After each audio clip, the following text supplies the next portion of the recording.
Let's go, man. Bro, hell yeah, man. The cocoa got me feeling jumpy. Roll the dice and got stuck in Jumanji. Getting triple digits like I'm Scottie Pippen, whipping in the kitchen, Gordon Ramsay. Yo, welcome to the Polytickin Podcast. Yeah. We have Spenny one for you. Spenny and JM's holding it down for 1-4 while the gang is locked up right now.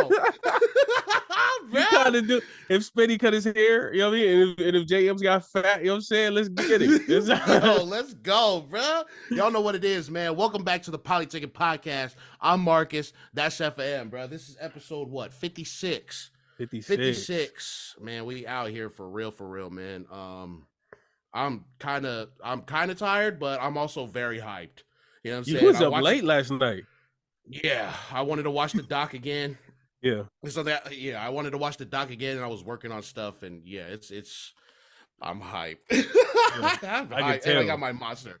I got my monster too. It's over. I'm gonna be jumping all over the walls, bro. Oh man. Episode 56. We are here. It's crazy. Yes. We're nearing the halfway mark, right? Or the year mark. The year. Probably next week, right? Something like that. Yeah, the 4th. All right, that's cool, November man. 4th. That's crazy. So, I mean, what the hell is going on with you, bro? Huh? Dog. Hey, man. I finally went to the doctor. Okay. Right. I had an issue the other day. I was checking my blood sugar, and my blood came out like maple syrup, bro. Like it came out real thick, and I was like fatigued. Like I was tired all day, and I was just like, well, maybe it's the weather. But I got a little worried when I Googled it. So then I we had to pay for out of pocket. We had to pay for a doctor's appointment because I'm not Canadian yet. So we went, and it was pretty much a basic thing, but they ordered blood tests, and also I've been looking up stuff. So just doing my job or doing my work to eat a little better and get a little healthier. And when I'm working on music, I'm standing up more, not just sitting on the chair, little things. But a side note to the doctors, because I'm doing my blood work in a couple of days, so I don't know yet. But a side note from the doctors, while we were there, we were like, oh yeah, so aside from the serious stuff, his nose, he can't smell, and it feels like one of his nostrils is big, since one of my nostrils is like bigger than the other. So he looked through with the little scope thing, and apparently I have a deviated septum. Oh. He was like, have you ever been punched as when you were growing up? You ever been punched as a kid? And I was like, have I? like duh, yeah. He was like, like blood, like enough to have a bloody nose or enough to really hurt you. my whole life.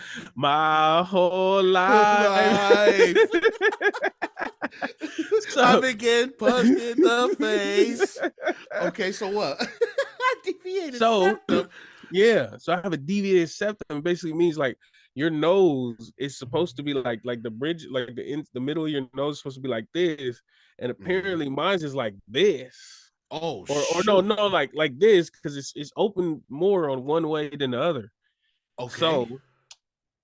So they were like, so he was saying that's probably why you can't smell, right? And also I got like my nose is always stuffed up or always congested or always I always got to blow my nose or something, right?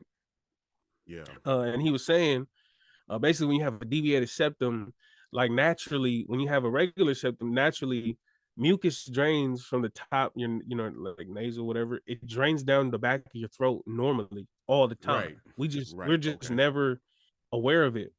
But when you have a deviated septum, we don't feel that happening.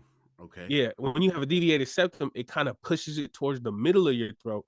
So then you can feel something there, and you kind of like constantly got to swallow or constantly got to plug your nose. You just feel like something's there.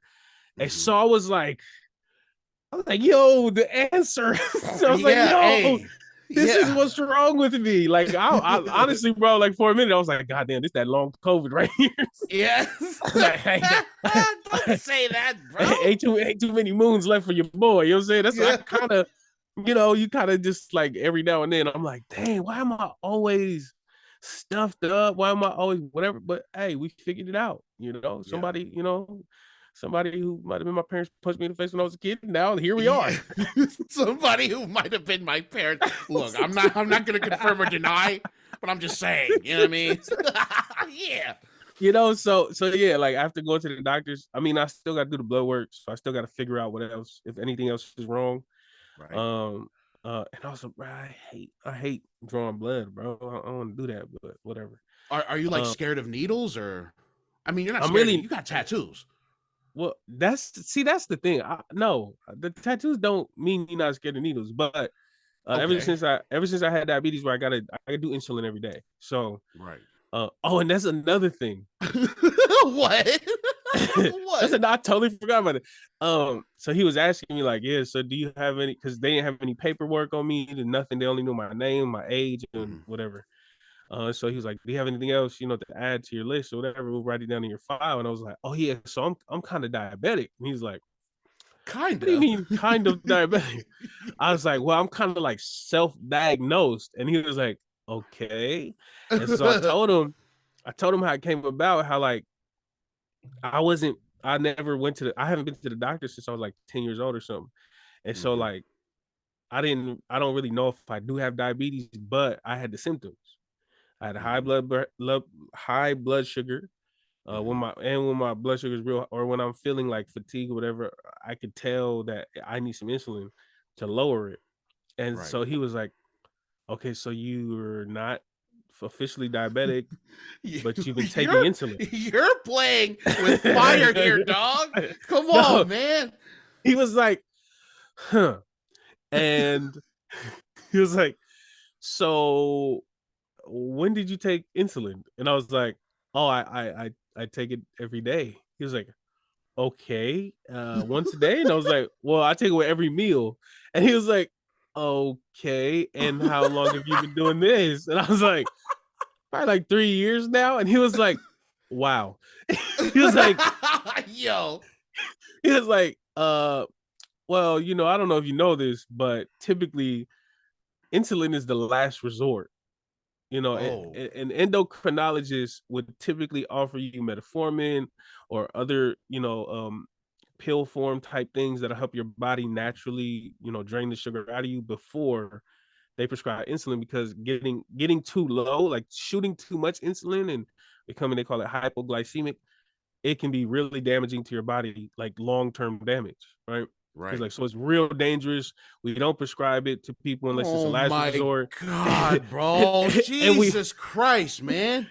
And he was also like, and we also don't prescribe it until you're fully aware of how to use it, when to use it, and in what capacity to use it.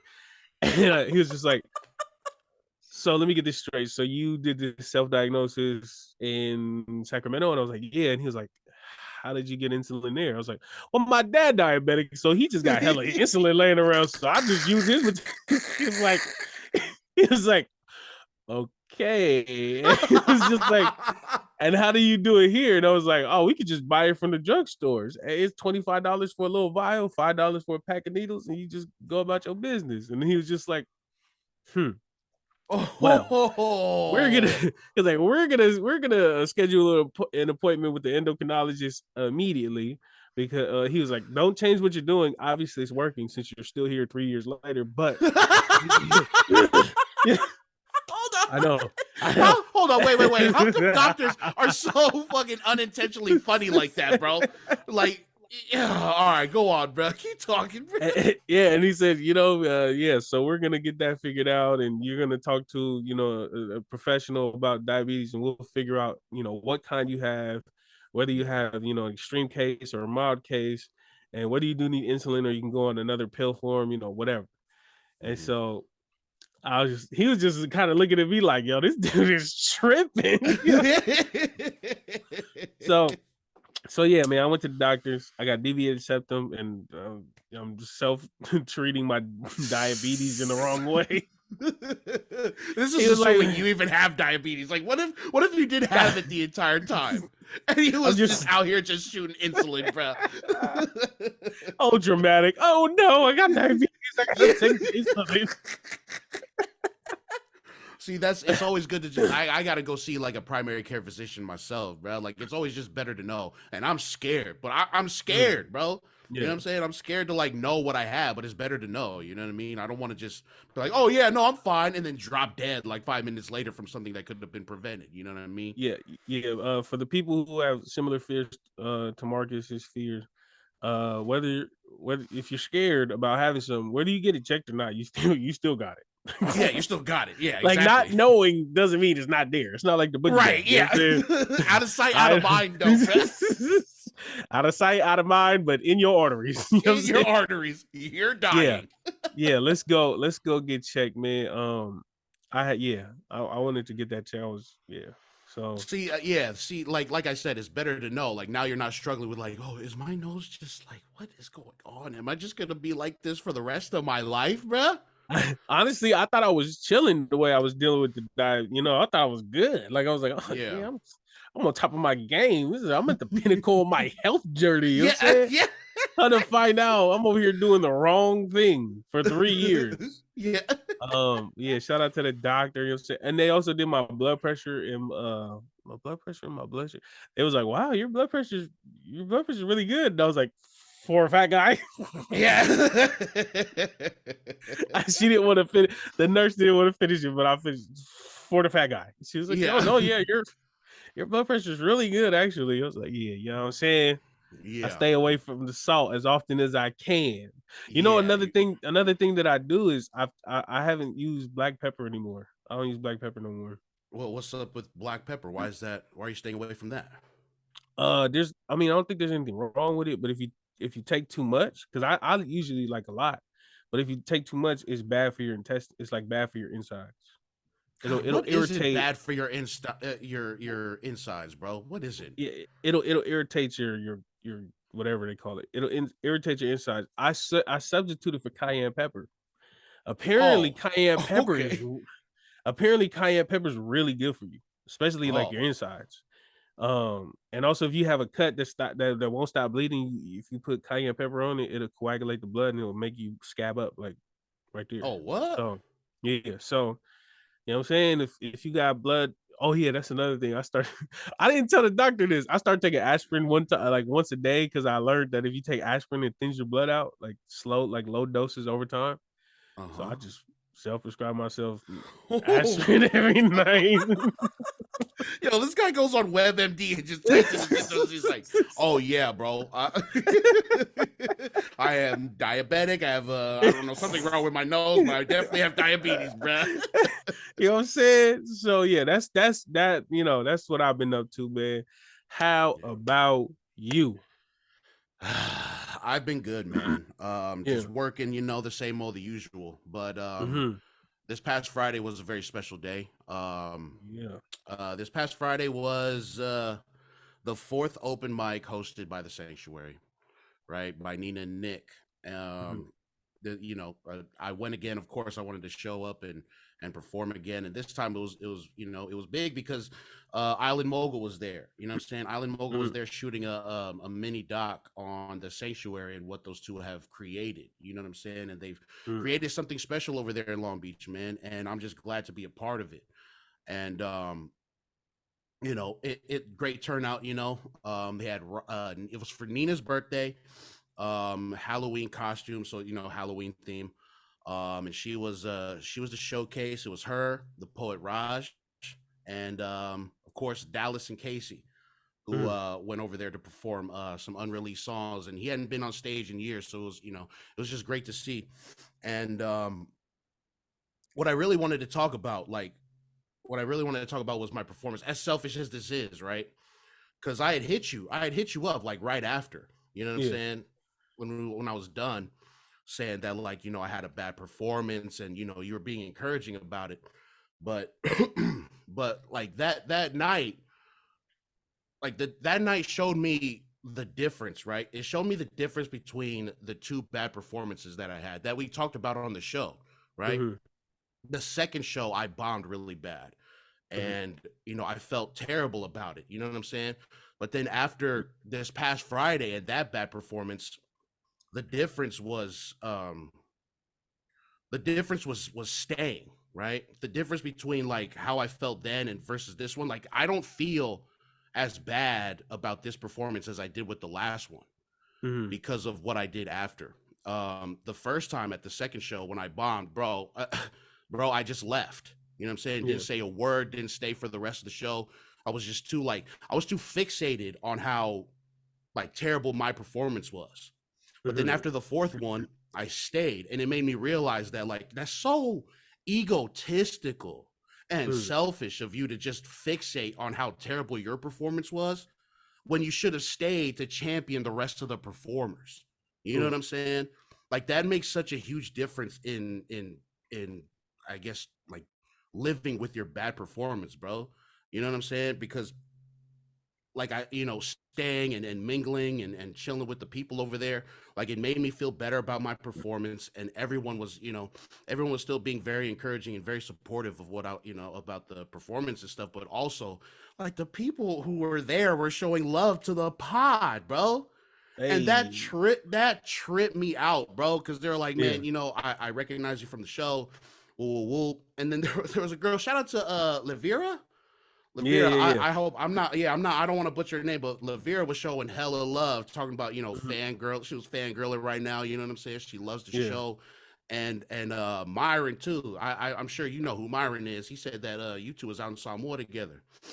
But he was Okay. out there Okay. with his girl. Yeah, so Yeah. he was out there with his girl showing hella love, and he was the only like there were a good amount of people showing love to us and the Mm-hmm. pod and the performance. And I don't know, man. Just something about that really like it resonated with me, and it humbled me too. Because I was like, you know what? I was so down about the second performance because I was too like focused on how bad it was. You know what I'm Yeah. saying? Instead of like showing love to the rest of the performers there who were just as, if not more, nervous than I was. You know what I'm saying? Mm-hmm. So instead of being selfish about how terrible I was on stage, I just gotta stay there and show love and give flowers to the people who also go up on stage to, you know what I'm saying, with hella Yeah. nerve in themselves too. You know what I'm saying? So it was just like it was very humbling, and it was just great to meet all the people there. Mm-hmm. Shout out to Shane, Dante, Kayla. Over Mm-hmm. there, the Island Mogul boys. Shout out to Nina and Nick. Shout out to Mm-hmm. Dallas. I met Chaz there too. Shout out to Chaz. Shout out to everybody over there. Hey. DJ Some AD, man. Like, legends. Some legends in the so, building. bro, For what? real. Man. Shout out to all the performers who go up there and with all the nerves, you know what I'm saying? All the Mm-hmm. nerves and still just go up there and show up every month, you know what I'm saying? Because now, since it's such a regular thing, now we're running into each other a lot. You know what I'm Yeah. saying? At every open mic now. So it's familiarity and community that those two are building, that Nina and Nick are building, is really special. They have something really special going on over there. And I'm just Mm-hmm. glad to be a part of it. You know what I'm saying? So I didn't want to harp on about how bad my performance was. You know what I'm saying? I just want to give my flowers to everyone who shows up and makes the Yeah. sanctuary what it is. You know what I'm saying? So, man, I cannot wait for that doc to come out. Shane, Caleb, make me look okay because I know it's terrible on the stage. Okay, don't talk too much shit. Dante, you know what I'm saying? Make me look cool, bro. I know I was terrible on there, but just make me look cool, okay? Yeah. But yeah, I just wanted to touch on that. You know what I'm saying? Because it really Mm-hmm. affected me in a way that like it made me want to become a better performer and just be like a better person, a better Yeah. dude. You know what I'm saying? So Oh, you know what I self mean? Like improvement. self improvement. All of a sudden they all want to bang. But Hey man, shout out, what? shout out to you, bro. I ain't gonna lie. I was talking to my girl about this. Like, it was like I think it was the third, maybe the last performance, Mm-hmm. and I was talking about, oh yeah, Mark is about to go to the thing, and then I was thinking about it. I'm gonna be real, bro. If it was reverse, if I was somewhere near an open mic with like a bunch of people that's our people, and you was not, and then you was like, yo, you should go. By myself, I definitely wouldn't go. Yeah. I swear to God, I would not go. That's Why? just who I am. I don't know. Mm. I just wouldn't. You know, that's just I ain't the type to put myself out there. So for the fact that, first of all, I'll be hyping you up. Like, man, I would go if I wouldn't. Nah, I'll be real. I Yeah. wouldn't. Like if I knew Dallas was there, or if I knew some people that was gonna be there, if I was familiar, because I feel like I'm a little more familiar with Nina and them, a little more Mhm. than you were prior to this. So for you to go to a place where you're not really familiar with anybody, you kind of heard of these people here and there, like that's hey man, that's big because Yeah. I for sure had it been people that I kind of know but not really throwing an open mic that's what 30, 25 minutes, 20 minutes away, something like that. Yeah, just about. Yep. No. Yeah. I wouldn't do it. Like straight up, I'm you know what I mean? I'm way like whatever nerves you think you feel, I'm way worse than that. And I'm Yeah. also I'm not like I'm not the take initiative kind of guy. Like you know what I'm saying? So I would just so that's big for you. Like straight up. Like you doing something that I can honestly 1,000% tell you that if it was ran by people that I don't know too well, I wouldn't show up. I wouldn't do that. Yeah. So even so just you getting out the gate is big. Um man, like we said last time, bro, everybody has bad performances. Everybody up Yeah. there that you've seen everybody up there that you see thriving, everybody up there that you see that looks comfortable. Uh, they've been doing this for a while, most likely. Really rarely do you see a performer who is just out the gate flawless. You know what I'm Right. saying? Bruno Mars looks great on stage because of all them times he was a kid doing that. You know, so it ain't nothing, bro. You just gotta, you know what I mean, take your lumps in this game. You know what I'm saying? Yeah. And I also love the fact that you get love for the podcast though. That's really Yeah. dope. You know, that's That something was. that I like when we started this, I wouldn't have thought, you know what I'm I saying? was But thinking the exact same thing, bro. yeah, yeah. You The know, I exact think, same thing. you know, I would have thought people would have recognized you and maybe, you know, that's it. I didn't think it would get to a point where people come out, even your family, where they like bring up the podcast and they talk about it. I think that's really dope, you know. And I'm also, I ain't gonna lie, I'm really envious about that because Yeah.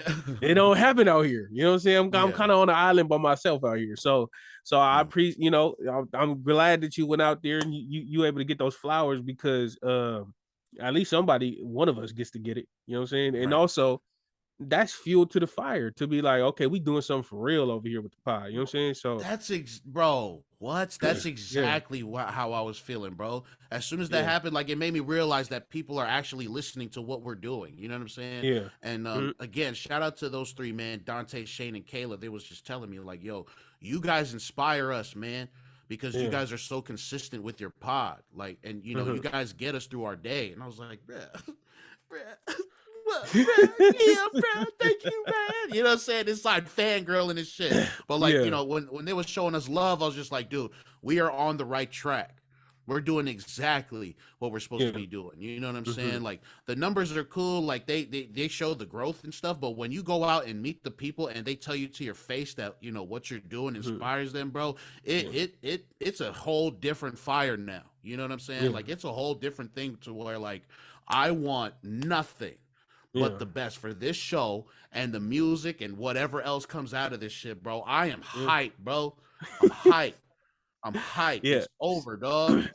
Yeah, shout out to everybody that was over there. It always looks like a great time. Yeah. You know, every time you go over there, every time I see clips, you know, it doesn't look stale. It doesn't look like I don't know. You know, some functions you can kind of tell people are clicky. People like stay to themselves. People kind of Right. they come with who they come with. They leave with who they leave with. They Mm. interact with who they came with. And Mm-hmm. it doesn't really feel like that when I see the clips, when I see the performances. Mm-mm. Everybody seems into it. You could tell everybody's on the same page over there. So Yep. I can't wait to go to one myself. And I seen Dallas performing, and let me tell you right now, don't put me as a headliner because I can't do what he does. Bro, what? Yeah. I'm not following just the, either of those. yeah, None of them, bro. None just of the them. stat. You know what? If I pull up, I'm pulling up as a surprise. That's it. Because yeah, nah, you could just tell some people is just they just meant for this, like they just meant to be in front of people. And I Mm-hmm. think I'm definitely more of like I'm meant to be in front of a person. You know what I'm Yeah. saying? Yeah. Like, you know, I thrive in the small groups. You know what I'm saying? If Yeah. it's an auditorium, a little different. Mm-hmm. Um, yeah, and shout out to Levera, right? Yep. Also Mm-hmm. because I seen the post, she tagged me in the post and Mm-hmm. of y'all picture. And let me tell you, that's one of the realest supporters, bro. Like straight up. She has always Yeah. supported what I do. Every time I drop merch or every time I drop an album, she's always like one of the first to hit me up. So shout out to her for always being a real one, and Hell we yeah. appreciate you for real. Mm. And that was cool. Did you learn any new artists? Like did you hear of or see any new artists that you weren't aware of before that was like, whoa, who the hell is this? Let me see. Not it was mainly the same performers. It was mainly the same Okay. performers. Some actually Mm. didn't like perform that night because they came too late for the sign up. But all in all, it was the Okay. same performers. You know what I'm saying? Okay. And did your Yeah, family come through? yeah. I had my Uso and his wife come through. Nice, Yeah, just it was just the nice. three of us. You know, yeah. And I know it wasn't really particularly their scene, but just the fact that they showed up anyway. You know what I'm saying? It made me feel grateful, but also I didn't want to. Yeah, I brought them to a terrible performance. So I feel bad about that. But it's just the fact that they came. You know what I mean? Like Yeah. that showed love. And I also, this is another thing I learned. Two people told me to do this. Right. Shout out to K Riz. All right, and shout Yeah. out to Dallas. They both Mm. said, go up later," because I Yeah. signed up to be number 5. I was just like, all right, early in, early out. But bro, Yeah. nah, not making that mistake again, bro. Yeah. I'm going up later. Okay. What is the benefits to going up later? I guess seeing the rest of the performers and how the maybe sound check type stuff, because Yeah. yeah, maybe sound check type stuff, but also like that's when the crowd gets bigger because we're Okay. all on Psalm 1 time. You know what I'm saying? We're all coming late. Everybody's shuffling in a little late, so the Yeah. crowd gets a little bigger towards the later parts of the show. So I've learned my lesson, Usos. Okay, stop yelling at me. Damn. I But think for the next one you might have to split your song in half and then halfway through the song cut it off, get a chair and a mic and just sit up there and do a podcast. Yeah, hell yeah, You know what I'm bro. saying? Oh man, that would be hilarious. Yeah, man. Hey man, anything else to say about that? That's dope. Nah, just again, shout out to Nina and Nick. Shout out to the Sanctuary for creating this safe space for us. You know what I'm saying? For making us feel welcome. You said that, a lot of places they look clicky and they look stale. Um, those two make an effort to make everyone feel included in Yeah. what they do and what we do over there. So, shout out to those two men, and it's only going to get bigger from here. And I'm Mm-hmm. glad to be a part of it. You know what I'm saying? I cannot wait to see how big this gets because man, it's something special. They created something Mm. special. You know what I'm saying? So yeah, let's make shit happen. Okay, Yeah. let's go. Speaking of making it happen, Yeah, ONEFOUR has officially yeah, dropped a documentary on Netflix. And let man. me tell you right now, bro, we definitely Mhm. had to talk about doing this podcast in a balaclava for both of us. Yeah, well, what? Let's go. Just to preface this topic, ONEFOUR is the Samoan rap group out of Australia, out of Mm. Sydney, or no, out of Mount Druitt, Mount Australia. Druitt. Yeah. All right, Mountie, Um, home of the brave. Yeah, they came out the couple of their real big songs hit in 2018, 19. They've been rapping a few years before that probably. Mhm. And they have gone on to just change the world when it comes to Man. Australian rap music.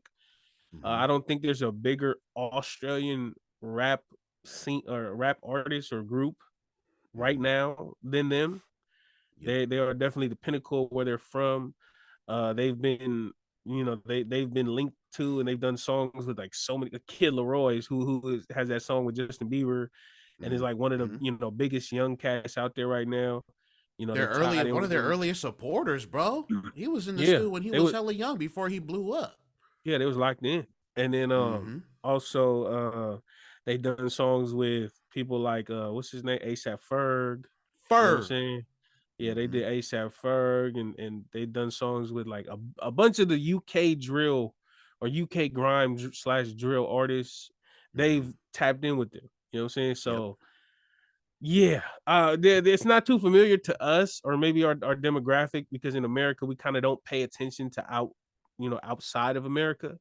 Mhm. To our detriment because there's a lot of great music out there. I know a lot of people don't like listening to the accents, but I swear to y'all, man, if you get over that, if you get over the accents, you Yeah. will be introduced to a whole lot more great music. Man. So the documentary came out a couple days ago on Netflix. 1-4 Against All Odds. Mm-hmm. How did you? Yeah, so you watched it. How did you feel about them prior to watching it, and how did you feel about them after? So before I didn't, I mean, I knew of them. I knew, that they made music. I Mm-hmm. knew of them, but I Mm-hmm. didn't know how big they were until the doc. You know what I'm saying? The doc made me Oh, realize how much, yeah, how like they're really pioneers out there, bro. Like they're yeah. the first Australian, like the big Australian drill rap group Mm-hmm. out there. You know what I'm saying? They're very influential out there in their country, and they've only been doing it for such a short amount of time. You know what I'm saying? So Yeah. I didn't understand how big they truly were until the documentary. You know what I'm saying? And I don't listen to drill myself. You know what I'm saying? It's not, I don't know, man. When I hear Chicago drill, I'm just like, oh, damn, that's whatever. But then, Yeah. the doc, it just let me know that these guys can fucking gas, bro. These dudes can rap. Jesus Christ, they rap their asses off. So after the doc, I was just like, bro, these dudes are it. Like, this is it. These Mm-hmm. guys are, and they really are like just their story is so like captivating to me, bro. Like Mm-hmm. they really are like the Australian NWA, the way they're getting treated out there. You know what I'm saying? Mm-hmm. So um yeah, bro, it just made me hype. It inspired me to just keep going with this and the music and stuff. Like they really motivated me to be like, yo, we can fucking do this shit. You know what I'm saying? Like their story was inspiring to me after watching the doc. I watched it twice, bro. I was like, oh yeah, yeah, we can get what something going, man. what are some notes? I know you took some notes. What are some like major notes that you took that you're like, okay, this is crazy, or I don't know, some things that you wanted to highlight. Did you have Oh, anything? just the Strike Force Raptor and their bullshit tactics, how they're keeping them Yeah. down all the time. Yeah, Mm-hmm. the thing that sticks out the most, and it was in the trailer, was the fact that that director, not the lady, but the guy in the suit. I forget Yeah. his, yeah, fuck him. This fool said, we do everything we can. He's no, he said we lawfully harass them until the Mm-hmm. group disperses. He said Mm-hmm. lawfully harass. First off, harassment Yeah. isn't lawful. It's against the law.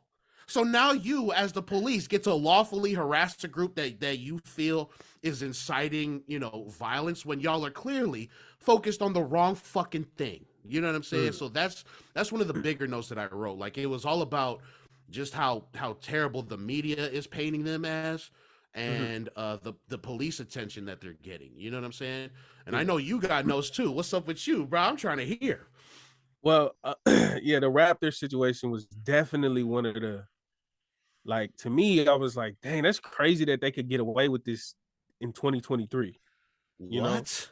that's crazy that it could be this blatant. Mm-hmm. But I also, like, it was, I don't know, bro. It was like internal struggle for me, bro. What you mean? Like, on one end, I am I am all for, saying like some of this music is influentially bad for us, right? It Yeah, is. and that's Straight another thing I up. wanted to touch on with you because we've talked about that on the show a lot. Yeah, it's like, it's a lot of kids that's out here that don't come from this life, who will listen to this kind of music, and they will be influenced to jump into it head first, just off of the strength of, this is what's cool, this is what's popping, this is what's on the radio, this is what's Right. on YouTube getting millions of views. This is what Mm-hmm. I want to do. And Mm-hmm. when I know there's a lot to go into that topic. And so, Yeah. like, part of me was like, okay, I get it. I get why they're doing this. Part of me was like, honestly, truly, part of me was. Mm. There was some instances in the movie though that really snapped me back into like looking at the real big picture. And one of the dudes, it was one of those little like investigative journalist dudes. He had mentioned, Excuse he me. was like, yo, the Raptor squad has so much time, energy, and resources for 1-4, a brown, Samoan rap group. But you can also look in Australia and see all of these white Australian rappers who are doing just the same, who are Talking influencing about people the just the same same, stuff. talking about Mm-hmm. it in maybe a little different way, and they don't get half of the harassment. They don't get Yeah. half of that. Mm-hmm. So when I heard of that, I was like, okay, that is a little unfair. And then also, like, in the grand scheme of things, like how I feel about it is like, um, yeah, this music is bad. To me, like, yeah, I could see why this music is bad for the youth. I could see how this kind of music is inciting riots or whatever, right? Mm-hmm. If you put a stop to the music, the riots don't stop. Like Oh, talk all to of this, him. all of this stuff, all of the things that they was talking about in these rap songs happened before they was rapping. Exactly. Like, Shit that shit that they're a part of, it's been going on for decades out there in Mount yeah, Druid, bruh. and I can confidently say that because on the flip side, from where we're from, like Mm-hmm. America, California, you know what I'm saying? All of this, the stuff that's on songs now, the stuff that's happening now that some of these people is rapping about, and they're like, oh, this rap music, this stuff has been going on in the 80s. Yeah. Like this is not new to us. The Right. music is new, but Mm-hmm. if you stop the music, it's still gonna be people out here killing. It's still gonna be people Mm-hmm. out here gang banging. It's still gonna be people out here dealing drugs. The Mm-hmm. issue is not the music. Like the music is somewhat Boop. of a added, like a, like it's like a, It is a I would result of the shit that they're yeah, going through. It's an end it's product, a byproduct of what they're going yeah. through, bro. The only issue is the byproduct, the results of it it serves as a catalyst to ramp it up. That's an issue Yeah. for sure. But the way to fix it is not to stop the music. You fix it by you put money into these programs for these kids. You help the kids, Boom. the schools. You give the kids lunch, the free lunch, and you give them. This is the thing. A lot of these issues could be solved by giving these kids a reason to live. Mm. Point blank, period. A lot of these Mm-hmm. kids, like, you could watch the doc, or you could see other documentaries or hear other people's stories, Yeah. and you could pinpoint when that kid, when that gangbanger, when that hustler, when that thug, at the time as a kid, when they realized they had nothing to lose. Mm-hmm. And when you pinpoint that moment and you're like, damn, instead of like 20 years after the fact saying, no, you can't rap about this, move 20 years ahead and say, give this kid something to live for, give this kid something to lose.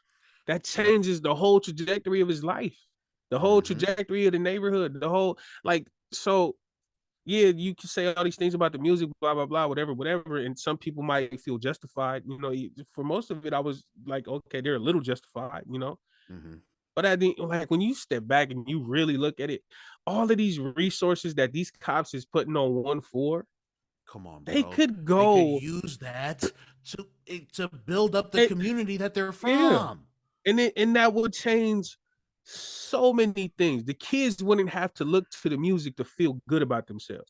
When Right. kids say, "Oh, that's what's cool, that's what's popping," you know what it really means is that's what makes me feel better about myself. I'm going Mm-hmm. to get the gold chain. I'm going to get the Jordans because it Mm-hmm. makes me feel better about myself. Yeah. Imagine if you have kids who think reading this many books in the summer is making me feel better about myself, or learning about, going to the museums, or going, out in nature. This makes me feel Mm-hmm. good about myself. If you Mm-hmm. instill that in these kids at a younger age, you use all these resources that the Raptor squad is using to harass these young Samoan men, you know, Mm-hmm. and you put that into the community. Guess what? Ain't no more 1-4s, or I don't want to say that, but ain't no Right. more inciting riot type of kids that's finna come up from that community, because now they're interested in different things. Now they don't need to Right. run to the streets. Now they don't need to feel they don't have an inflated egos to where they want to fight everybody and they feel like they can Mm-hmm. only answer with their fists. You know what I'm saying? Mm-hmm. So That it man, was that's real. see what? Yeah, go ahead, go Sorry. ahead, go ahead. No, see, that's why I'm so glad that 1-4 found the street university. That Yeah. youth center that they went to, that Mm-hmm. that literally changed the trajectory of their life. You know what I'm saying? Yeah. So if we invest more into outreach programs like that, or community centers like that, bro, you can make such a huge difference in places like Mount Druid, bro. I wrote that Yeah. down too. Like the Strike Force Raptor team, they're focusing on the wrong fucking thing, bro. Yeah. You know what I'm saying? They're all pulling resources into the wrong thing. You know what I'm saying? Yeah. So This documentary is fucking awesome. I gotta watch it again. Yeah. But this, they're targeting the wrong thing. Like, they're not trying to help the community out. They're just trying to bring down this group of Polynesian men who they feel like is a harm to their community. Something that they'll never fucking be a part of, that they don't truly know. You know what I'm saying? They Yep. don't know what it's like. You're like, yeah, they were assigned to those districts as cops or whatever, but like, bro, uh help out the community that you're assigned to, instead of just looking down on them as criminals, bruh. Yeah. You know what I'm saying? Because they've been painted as that. The whole city, that whole city has been painted negatively by the media for years, bro. Yeah. So, you know what I'm saying? It starts from there, bro. It do. I don't know. And that was, that really put a fire into me, because that's something that we deal with out here as well. It's something Mm. that, not I'm not talking about like we getting harassed by the cops. We are not Yeah, that yeah, popular. yeah. No. But I'm saying, like, kids coming up, and the music, how they try to kill rap music way back in the day. And Mhm. it just it resonated with me, because like I said, when they was trying to kill rap music, that was when NWA was popping. That was Yeah. way back in the day. That was Mhm. 30 plus years ago. And Mhm. so for it to still be happening in a very similar way to how it happened back in LA back in the day, I'm like, Mhm. damn, like, how are we still running in this circle? Like, how is Right. this still a thing? How is this still a question? You Right. know? Um, Outside of that though, I just want to say, mothers are incredible and we don't deserve them. Shout out to YP and JM's mom. Mhm. Um, Watching this whole doc, bro, like that's one thing that stood out to me was seeing her. Mhm. And I'm extremely happy that this didn't turn out how a lot of street families turn out. She Mhm. got two kids in them streets, and she didn't lose them. She Mhm. lost them to the system, but you getting them back. And Yeah. so, you know, uh, the fact that she had to endure all of these police raids and endure having to see her kids, that's something that, you know what I'm saying, that we as men don't ever have to deal with. To Right. see your kid who you birthed, have to deal with these consequences of their actions, but you have to deal with them. And Right. so like, just being around this type of stuff my whole life and understanding how people, are, and you know, it was I was just I'm glad that they are winning now. But I Yeah. mean, I do think they deserve to win. I think they deserve, they put in their time. They're incredible at their craft. Mhm. They really rapping. They really Yeah. rapping. But outside of that, I'm happy that they winning so the mom could win. Because the Right. mom, like, they mom really went through it with them. Mhm. And she didn't choose to, you know. Nope. For the most part, it sounded like she was providing for them a really good life. And that's the thing too, like, a lot of these real gangster dudes, that, like, they come from pretty cool homes. It's not perfect, but it's pretty cool. It's just, some things are more enticing than others. So I'm sure she did her job as a mother, Yeah. and she still had to deal with that. And, like, my heart was breaking when she was talking about, when he got sentenced to 4 years or whatnot, Mhm. and having to Mhm. deal with that and whatever. But yeah, shout out to her, man. She was the star. To me, she was the star of the movie, just because she had nothing to do with nothing, and she she Yeah. she had to withstand everything. You know what I'm saying? That's Mhm. unfair to her, but hopefully, I know they breaking bread with her. So, Yeah. much Hell love yeah. to her, man. She the VIP, the MVP for real. Yeah. Yeah. For real. Yeah, And man. what else did you take away from this? Um, that these fools can really rap, and their legacy Yeah. is really big already. Yeah. Like, how, I don't know. I didn't real like I said, bro. Like, their legacy is like still, like, it's solid. You know what I'm saying? Yeah. Uh-huh. I don't know how else to put it, man. Just it's so fucked up how, like, Australia, and like, I learned that Australia has a history of keeping people of color down like that anyway. You know what I'm saying? Like, Oh it just yeah. goes back to, you Yeah. know what I'm saying? Yeah. See how Yeah. it just goes back to that. Like, the bigger thing is that Australia has always treated people of color like shit. You know what I'm saying? So Uh-huh. to see our people You know what I'm saying? To see our people come up out of that, or trying to get out of that, fighting against the system that'll keep you down forever just because of who you are and where you're from. Like it's truly inspiring stuff, bro. Like I don't know, man. And those just seeing them for like, especially when they went to the youth center, bro. That's the one that sticks out to me. And then they went and Yeah. renovated it too. Like when they, Yeah. you know what I'm saying? And it was only like 2 or 3 years. Like they was making music at the youth center. They blow up in that 2-3 year span, and they come back. They came back to Mount Druitt and renovated the studio. So they're giving back to their community, and that's exactly the type of thing that I wanted to do too. You know what I'm saying? That we want to do, give back. You know what I'm saying? And that was just great to see, you know? That was very commendable. Like straight up. Them going back to where they started, them telling him, hey, when I get big, I'm finna come back, and then actually doing it. Like that's dope. That's dope. Yeah. Also another commendable act was from Kid Leroy, who, like we said before, he was tight with them way back in the day before either of them was popping really. I think they might have been a little more popping to him. I don't know. And so they was cool. I think they had mutual managers maybe or something. Yeah, they had the I same don't know. manager. Yeah, They same had the manager. same manager. And so, Kid Leroy goes out, becomes a world globally recognized superstar. You know what I'm saying? The biggest hit with Justin Bieber, the biggest hit with one of the biggest icons in music, like in these days at least. And he comes back. He tried to get them on tour with him while he was doing his Australian leg, Australian leg of the tour. And I think he only wanted them in Sydney, I think. And once again, Raptor Squad comes in and says, nah, you can't do that. They have all these legal terms for it, but basically they're like, nah, because you can't provide safety.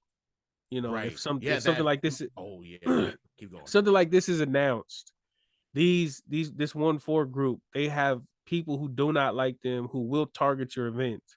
You cannot provide safety if you announce it. And Kid Leroy, instead of backing down, which a lot, so we had learned prior to this part of the movie that they had an Australian tour and a New Zealand show, and every venue was contacted by Raptor Squad, and they started pushing the issue on them.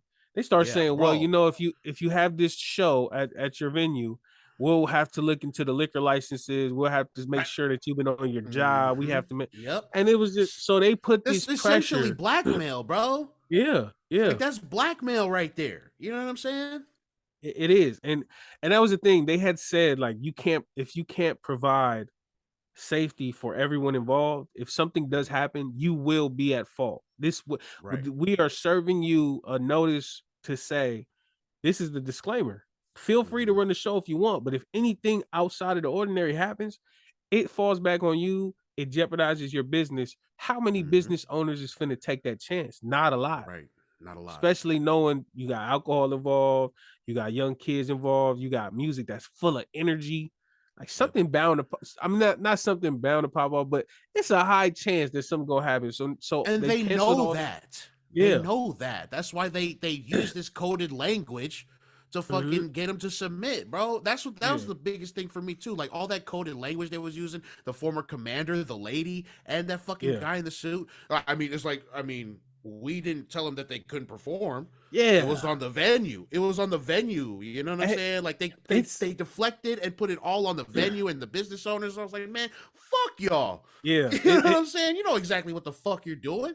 And the thing is, like, we come from, if we have an issue, we gonna not to say we're all violent, but if we have, like, if we don't feel a certain way, we're gonna tell you, like, hey man, I don't like that. But this whole passive aggressiveness is so annoying to people who are very direct. And on top of that, to be passive aggressive and know that you hold all the cards, that's even more annoying, because it's like, I can't do nothing. And so it wasn't even about the way, or it wasn't even about what they did, the Rapper Squad, what they did, or how they did it.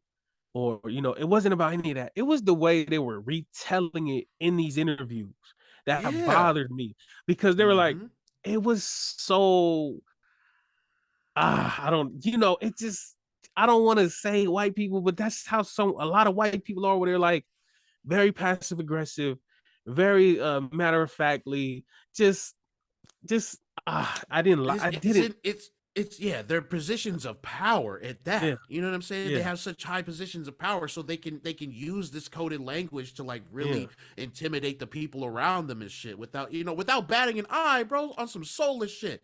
Like they And will it's look you straight in demeaning, the eye and be very demeaning, bro. very demeaning, Very very demeaning. condescending. Like it Man. kind of feels like they're talking in a way where they're trying to dumb it down for us. Yeah. Well, I never said, we never said they couldn't do it. That was on the like it feels like they're speaking from Mhm. a like a place where they know more than us. They're smarter than us. Yes. And I Exactly. think that's one of the issues. Like that's where a disconnect goes, because we not done. We know what you're saying without saying it. Mhm. So the fact that you speaking in this way where you trying to just establish power just by talking, like it's, Yeah. of course it's gonna rile us up, So Yep. just, yeah. So that was The annoying. irony, right? Like the irony in that, right? Like Yeah, they're over here trying to prevent all this violence from going on and conflict when they're the ones causing it. You know what I'm yeah, saying? you They're know, the ones talking down to us like that, and they expect us not to be angry about how the fuck they're talking to us. You know what I'm yeah, saying? Or talking to them. yep. Y'all are gross. All right? It And just, fuck yeah. Nathan Truman, too. Fuck you. That dude on the recorder, fuck that guy. I'm gonna do everything in my power to make your life miserable. Nah, shut the hell up. You lost. One of the dope things too from the doc was not, it wasn't dope. I mean, they did everything they could with the cards they was dealt. It was when they Right. went to New Zealand. When they flew Mm. to New Zealand, they had one show in Auckland, and when they Oh went to yeah. that show, the Raptor squad once again reached out to New Zealand. It was like, hey, I don't know if you guys are aware, but this rap group that got coming in to y'all city, to They could y'all cause country, conflict. yeah, this is a, they they could really mess y'all up. Y'all might want to Mm-hmm. look into this. And Mm-hmm. so from them going from Australia to New Zealand, when they landed in New Zealand, everybody got pulled to the side, and only Spenny, well, I mean, two of them was locked up, and it was Spenny and JM's. JM's is well documented. He got locked up before. Yeah. So if you've been locked up, if you got a felony, at least in America, at least, some of these countries is not gonna let you go straight up. Yeah. So they ended up holding JMs. They Mm-hmm. said, no, you can't go. They sent it right back. They Mm-hmm. didn't know that this was gonna happen until it happened. Yeah.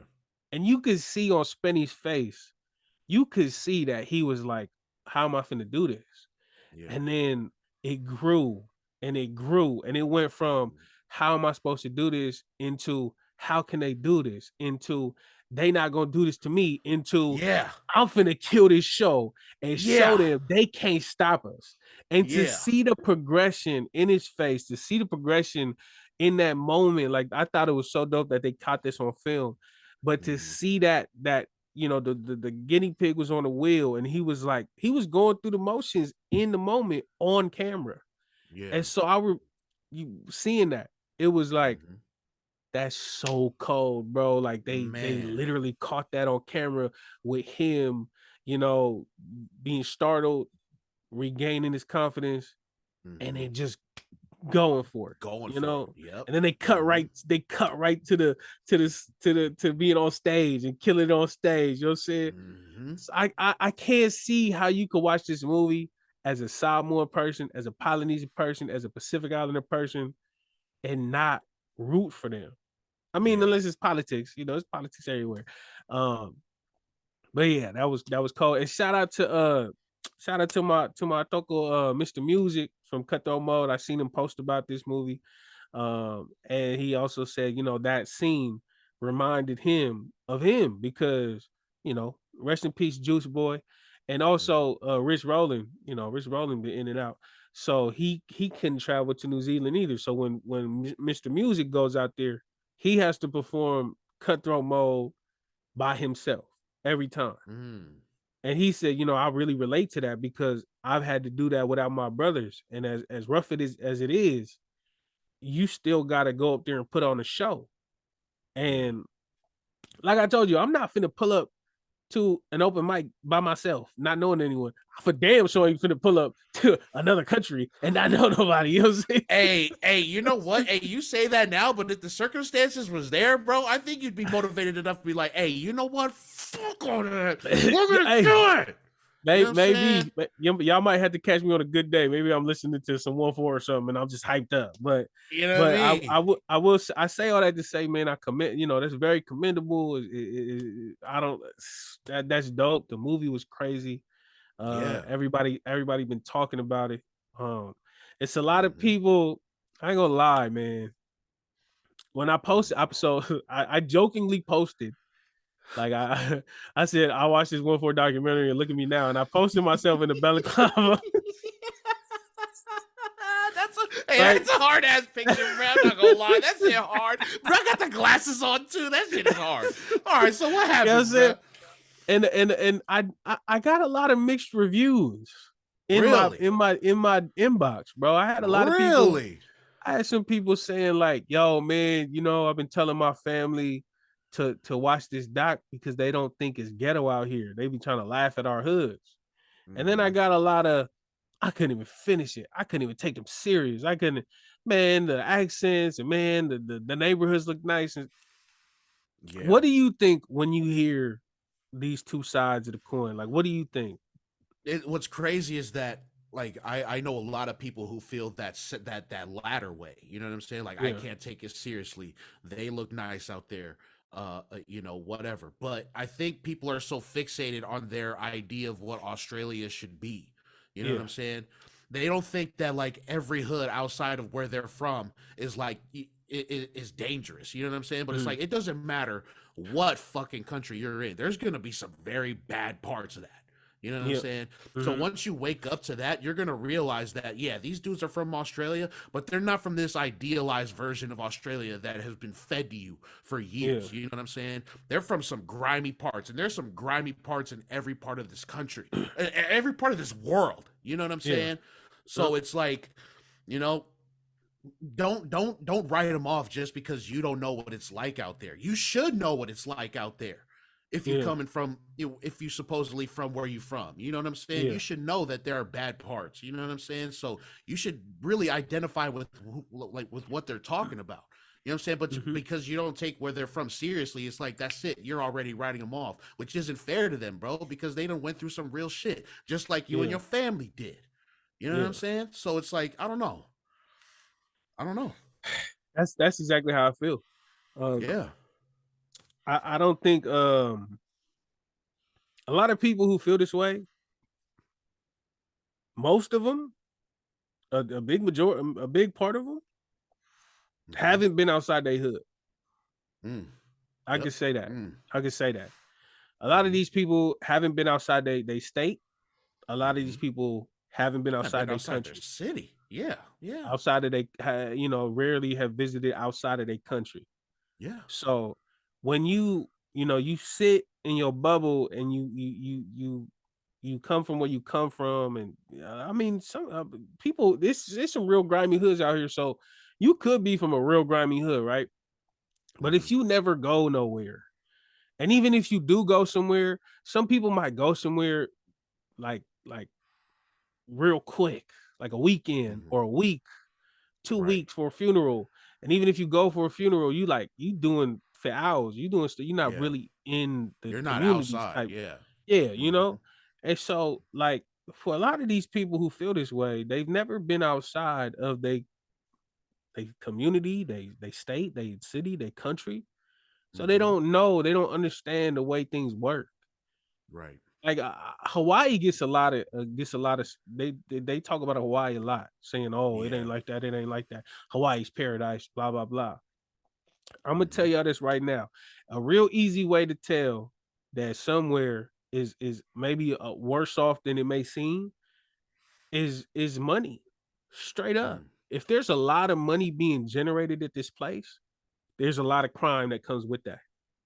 If there's a big like party scene, if there's a like, you know, like you look at Hawaii, right, and you thinking, oh, it's all beaches and palm trees, but bro, Waikiki is $1 billion industry like for these dealers, for these hustlers, for these out of town players. You could go to Waikiki and stuff, and you could meet people from all over the world that have come there to congregate because the weather's nice and there's money. There's money out there. So if I'm looking at a place like Australia, yeah, you know, we kangaroos and blah blah blah. But bro, if they got money out there, they got dealers out there. If they got dealers out there, they got muscle men to go out there and protect their money. If they got that, they got beefs, they got territories. And it don't take that many factors to create a war zone type of place. And maybe the war zone isn't LA in the 80s. Maybe the war zone isn't, Detroit or Chicago. But at the end of the day, like the issues is still there. The fundamental issues is still there. So like for people to say all these things like, oh, it ain't as real out there or all this and that.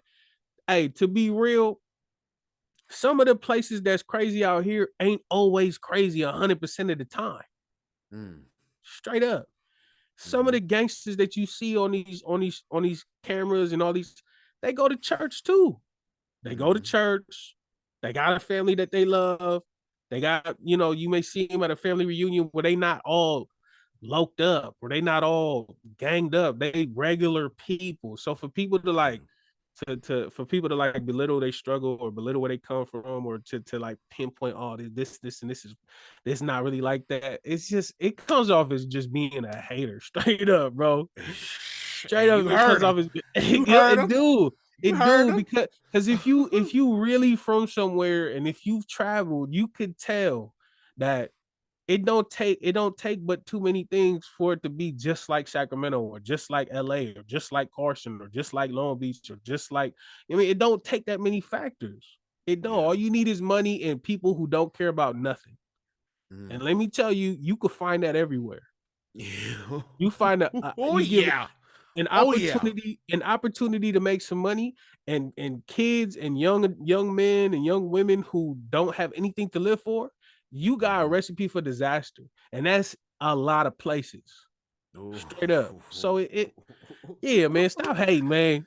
And then it's how more they one of us. Like, what? Yeah, bro. Come on, bro. We gotta root for the home team. If it's politics involved, I get it. Go ahead and hate all you want. I get it. I know it's a lot behind this. We've learned the history between their gangs and whatnot. If you on the other side, be on the other side, stay there. I'm fine with that. That's way beyond what I'm talking about. But if you just an outsider, if you have no connection to it whatsoever, and you hear their story or you see their story, you choose to just hate, like that's more about you than about them. That's more about you than about them. Straight up. See, this y'all favorite rapper telling you a hater. You a hater. Your favorite rapper just called you that. I call it like I see it, bro. I call it like I see it. If there ain't no politics involved with your hating, you just a hater. If it's politics involved, then I mean, do you?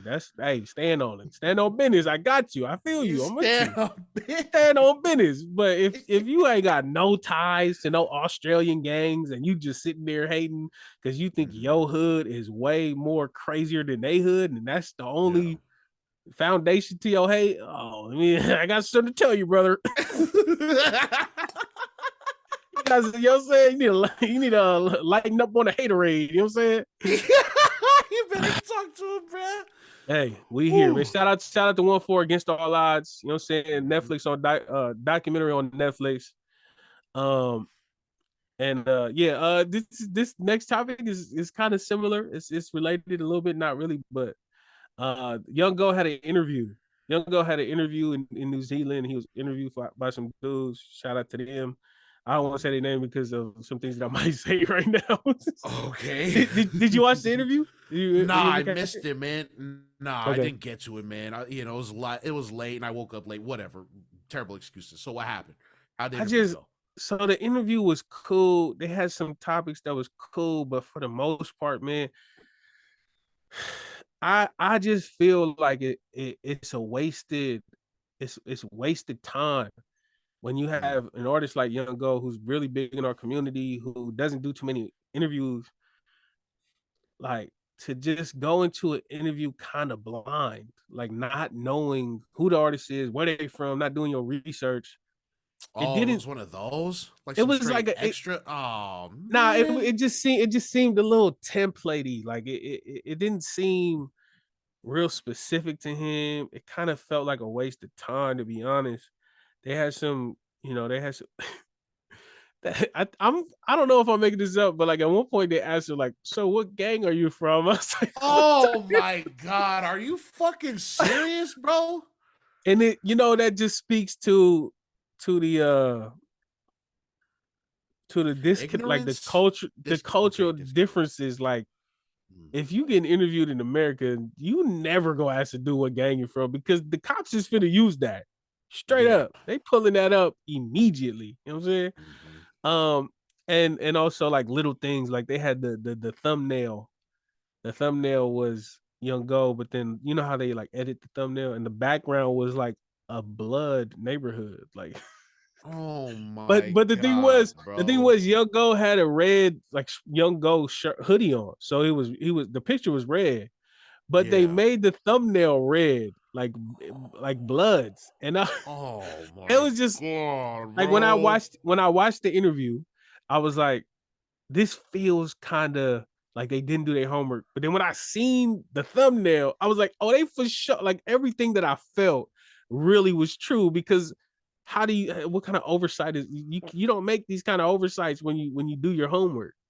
And Yeah. so I just wanted to bring this up to implore all of these all of these media platforms in our community, like if you got an artist, if you bringing them onto your platform, like yeah, you might have a real big platform, but you gotta do your homework. You gotta Mm. really do your homework about these artists. Shout out to Big Body Cisco. Every time I watch an interview from him, he is well versed on whoever he's dealing with. You could tell he has notes on everybody that comes to the Western Conference podcast. Mm-hmm. Just due diligence, man. Like we need to, because we don't have too many of these. We No. really don't. Um, uh, like I was telling you before, like the artists in our community are not really used to being talked about because we don't have too many Pacific Islander platforms that focus on critique and just interviewing our own artists. Right. Yeah, Yeah. and we could have all of the good. We could say it as best as we say it, and we could have all the great intentions in the world. But at the end of the day, Yeah. There's. if Yeah. it's your first time being talked about by people that you're not really too familiar with, you might take things the wrong way, and Yeah. that just Oh. the that's that's the it's funny how that came full circle, right?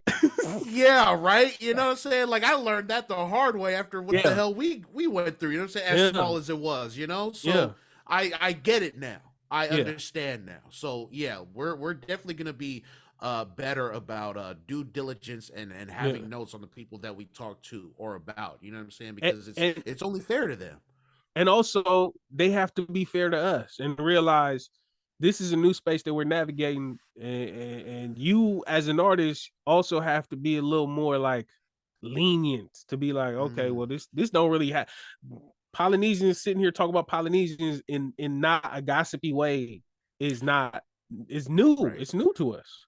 Right. So and honestly, bro, every time we hear about people talking about us that we don't know, it's usually bad. Yeah. Yeah. so Straight up. so Yeah. to Yeah. Yeah. see people on a podcast talking about you or talking about your art, you kind of jump to they don't have the best intentions of mind because we're not used to it, Right. But yeah, so man, shout out to Young Go, man. I hope I feel worse than he and his team do because to me, I don't know. It was kind of a I don't want to say disrespectful, but I don't know. It could have been a lot better.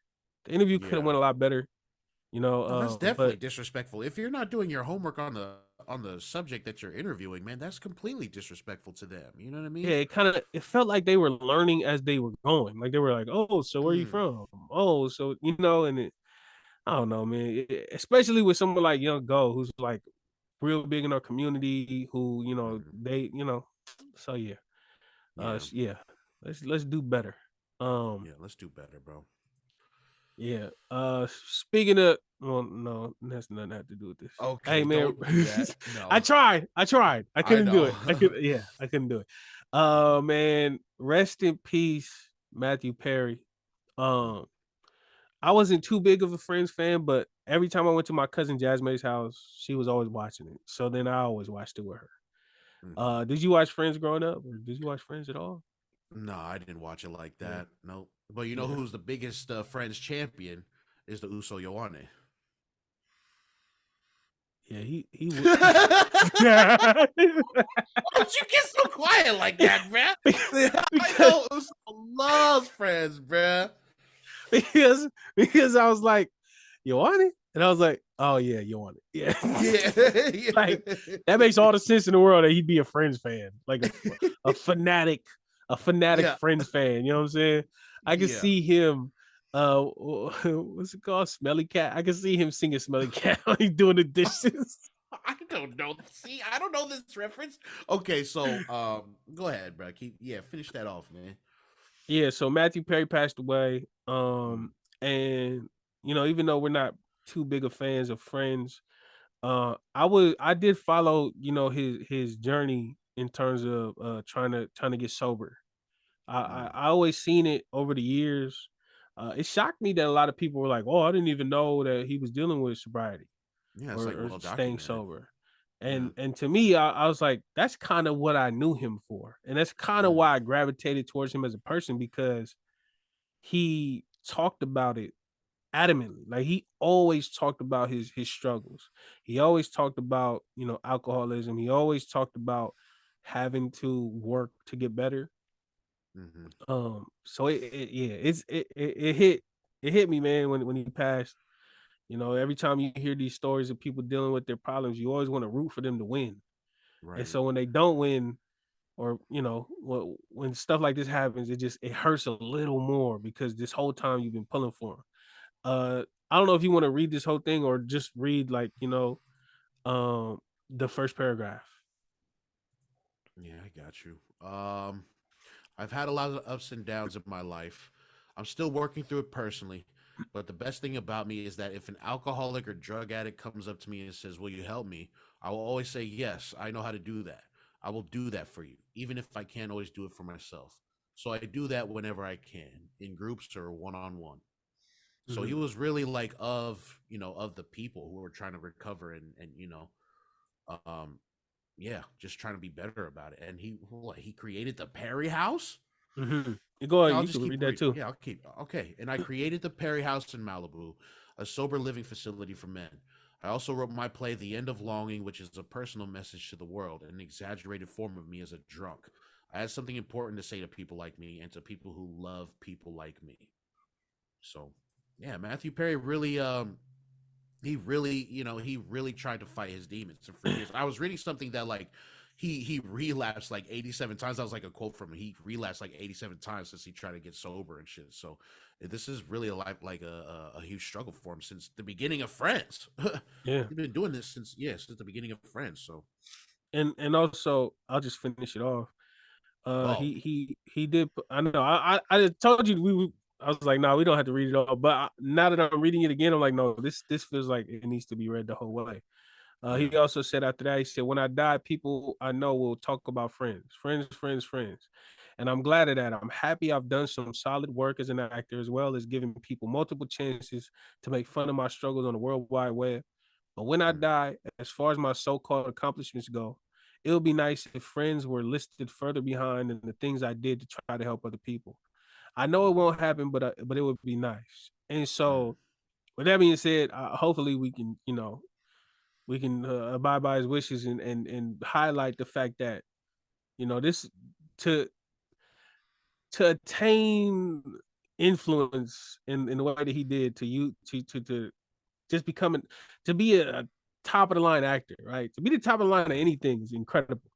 To be able to land a spot on a show that runs for so long, that makes so much money and has so much fandom, that takes skills, that takes discipline, it takes sacrifice. There's a lot that goes into, like, we people look at these celebrities and these superstars and if it's even if I feel like even athletes, you know, to a certain extent, we kind of look at them and like are like, oh, that was kind of given. You know, we rarely do we associate like actors and stuff with hard work. You've seen it with the Oh, actors right, right, strike. right. You've seen it with the actors strike. You know, people are like, "Oh man, are you serious? You guys are making millions of dollars. Why would you be striking about Yeah, that? What the hell? You guys want more money?" And it right, you don't really understand everything that goes behind it, because not every person that's an actor in that union is a millionaire.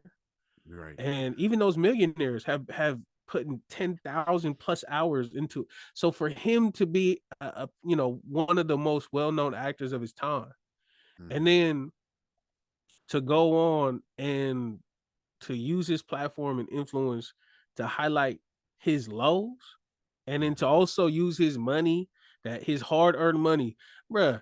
People will make all this money in the world and just live life and never help a soul, and they don't have to, they don't need to. But for him right, to make that much money and to also say, you know what, I need to give back, I want to help people that are struggling just like me, uh, that doesn't happen too often. And so right, the fact that he did that, I think that's really commendable. I think it should be highlighted, because obviously he said he wanted it to be highlighted when he passes. And hmm, that, yeah, that his story is not a singular issue. It's a lot of people out here dealing with alcoholism, dealing with addiction, and hmm, people think if you're not on the streets tweaked out that you don't have an addiction. That's not true. hmm, That's not true. It's a lot of us that are functional addicts. And so yeah. for you Oh know, for him yeah. to, Oh you know, yeah. hey, Yeah. we know them. We related to them. We're friends with them, Hmm, you know, but hmm. yeah, I just wanted to highlight this, man. Rest in peace, Matthew Perry. Or did you have anything else to bring up or add to that? No, no, no. It just with the actors and stuff, and I'm so cynical. I always think that a lot of those actors who are millionaires are just miserable and sad. You know what I'm saying? So Yeah, to see someone like Matthew Perry bring about his, what he's going through and stuff, and talking about it, it's always commendable to see. You know what I'm saying? Because yeah. not many actors be doing that shit, or when they Hmm. do, I'm always looking at it like, yo, you're fake. But this one comes out as super genuine. You know what I'm saying? Yeah. So yeah, no, that's it, bro. Yeah, rest in peace to Matthew Perry, man. Yeah, his legacy is beyond friends. So let's keep it at that. You know what I mean? Mm-hmm. Yeah, that was. I felt like that was some. You know, we had to talk. We had to talk about. We had to touch on. Um, Yeah. yeah. Have you had it? I know we might have talked about this before. But were there any other celebrity deaths that really affected you outside of, well, that affected you ever? Um, uh, Mac Miller's. Yeah, Mac. Okay. Does that? Yeah. Yeah, Mac Miller's. Yeah. Mm-hmm. Um, that was probably one of the biggest ones to me. Uh, Yeah. just because, just because his journey too, like he wasn't sober either. You know what I'm saying? Like Yep. he tried Yep. to fight that too. You know what I'm saying? And for him to, if for like to succumb to his demons like that, it was really Yeah. sad. And seeing his musical progression at that too, like Yeah. it's kind of eerie. You know what I'm saying? So that got me like, oh shit, And that's and a hard one. he was. I mean, I know this doesn't matter because he was a person, but he was rapping for real, for real. Oh Like yeah, yeah, he especially later on, like bro. I give it What? to Mac Miller. You could tell he never ran from a challenge, like rapping wise. He was down to rap with Mm-hmm. whoever. It didn't really Mm-hmm. matter, you know, if it was a legend or if it was a young and up and comer hungry dude. Like, you know, I didn't listen to him like that, but I could tell Mm-hmm. that he was like an MC's MC when it came to Yeah. that. You know what I'm saying? Bro, like he was linking up with like a young Vince Staples, like all these Yep. LA art. Like when he came to LA, like Yeah. he didn't just stick to himself. Like he was Hmm. really out. He was really outside with these artists, like connecting and making music with these guys. You know what I'm saying? So Yeah. that's why it was so deeply felt when he died, because he was Yeah. just a genuine person. You know what I'm saying? Going through his own struggles. So when he died, I was just like, God damn, bro, that's sad, man, because he had all the talent in the world, but sometimes it just sometimes it can And be that too one much for somebody. that one What? does suck too, because it was accidental. Like he had Yeah. fentanyl. I'm pretty sure. Oh shit. Oh yeah, yeah, Yeah, I'm yeah. pretty sure. Okay. I don't know. Maybe y'all want to look that up, but yeah, because his dealers. getting arrested or he getting charged or he was charged. Like that wasn't, that was probably just another day in the studio. The fact that you have to take, some people feel like they have to take drugs in order to cope with their day or whatever, that is an Yeah. issue. But as far as like, I don't think he purposely did that, which Mm. sucks because it's like he's still planning to be here. That's Yeah. unfortunate. As for me, What I about think I you? had two that stand out. One like since forever was Robin Williams. You know what I'm saying? Mm. Good Will Hunting, the greatest movie of all time. Um, yeah, when he passed, that was a lot because he was a big part of my childhood. Mrs. Mm. Doubtfire, we had the VHS. We watched that movie. I don't even know how many times. Mm. We're his goddamn kids too. You know what I'm saying? Yeah. Like that was, he was a big part of my childhood. And so when he passed, it felt like I lost an uncle, straight up. Mm. Um, and then Nipsey Hussle for sure. Oh, When that happened, we was going to San Jose. I remember we was going for my uncle's birthday, and it was like a mm-hmm. barbecue. So we had pulled up this in San Jose, and Jace was there. And like every time I see Mm. Jace, it's like a reunion. Like, oh man, what's it? It's all love and that. And like on our way there, we start seeing the text, and it was like, bro, what the hell you see this? And I was like, it took me out. Like I didn't even want to be there. Jace was there. I was like, man, what's up, Blues, man? So I was like, Oh shoot. I was real hurt. You know what I'm saying? So them two off the top of my head, definitely some celebrity deaths. I didn't know them personally, but affected me. If you listening, we want to hear too, man. Leave a comment, let us know like who some celebrity deaths that you never met or maybe you met briefly, but that really stung, that really hurt, you know? Yeah. Yeah. Let Um, us know, man. Please let us know. yeah. Talk to us, man. But other than that, before we get out of here, Mm. let's go ahead and plug. I know this is the end of it, but we should have done this in the beginning. We'll get better at this, but a Yeah. few of the plugs, man. If you appreciate the content, if you want to support us, and if you just want some extra hours from us, Yeah. Extra Patreon dot us. yeah, extra us, You know what I'm saying? patreon.com/the Polytickin Podcast. We have a Mm. Patreon where you pay $5 a month and you get an extra episode every week, every Thursday. Mm-hmm. Um, on top of the Patreon, we also have two brand new shows on the Polytickin Network. Yeah. Kid. So my show is called the Way Back Wednesday podcast. Mm-hmm. We revisit nostalgic events from the past. Me and Mm-hmm. Lance of the Polynesian podcast, Whew. we as some 30 something year olds, we revisit things from our past that maybe some people aren't familiar with, or if you Mm-hmm. are our age or around that age, maybe you forgot that you remember. Yeah. We talking about it. So we had an episode about MySpace, we had an episode about wrestling, we had an episode about Pokemon. Yeah. So we're getting there. So Mm-hmm. shout out, the Way Back Wednesday podcast. On Instagram is WBW_pod. We were talking about this, but everything in terms of videography, in terms of videos of these podcasts, will be dropped on the Polytickin Podcast YouTube. Yeah. Ooh. So to start the week off, the first video you get on the YouTube will be Tuesday, and that'll be the Pacifica Movie Starter Kit. Tuesday Ooh. drop. Mm-hmm. Wednesday, you will get the the Politicking The Podcast Polytickin episode. Podcast, the weekly episode. Yep. Yeah, and then we're still dealing with this, but maybe Fridays you will get the Way Back Wednesday podcast. So Okay. that is the first. That is the first of the brand new episode, brand new shows that are on the Polyticking Network. Marcus, go ahead and let's hear it. All right. The second show in the Polytickin Network is called the Pacifica Movie Starter Kit.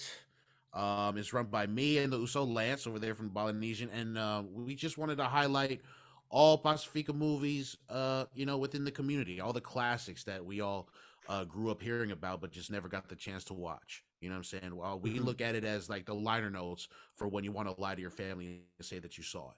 Mm-hmm. The first episode was about Once We're Warriors. The second one is gonna be Siona's wedding, and so on and so on. Yeah, I'm just really excited, man. All a part of the Polytickin Network. Audio, I don't know when video will drop, but audio for sure gonna be coming out on Tuesdays. And yeah, we're here to get to it, bro. I'm Yeah. excited as hell. Oh, I know. Just a sneak preview, man. The next one's gonna be The Whale Rider or Whale Rider. Oh, well, Oh, the whale, the whale, The Whale Rider, whichever one, yeah. whichever it is. And also, if you have any recommendations for the movies that we should watch or whatever the topics for Way Back Wednesday is, please let us know. You know what I'm saying? Talk to us. You know what I'm saying? Like we can brainstorm here all day. You know what I'm saying? But we also want to hear from y'all and we want y'all to let us know what we should talk about, what movies to watch, or what other nostalgic thing that us as 30-year-old elder millennials want to hear about. You know what I'm saying? So let us know, man. The Polytickin Network, man. We up. Yeah. You know what I'm saying? We're up. Yeah, we getting there. Yeah. Other than that, though, man, I think that's all we have on the docket for today. If you have nothing else to add, take us out, brother. This has been another episode of the Polytickin Podcast. You nerds. I'm Marcus. That's FAM. We out. Go far. So for ha. Yeah, fine.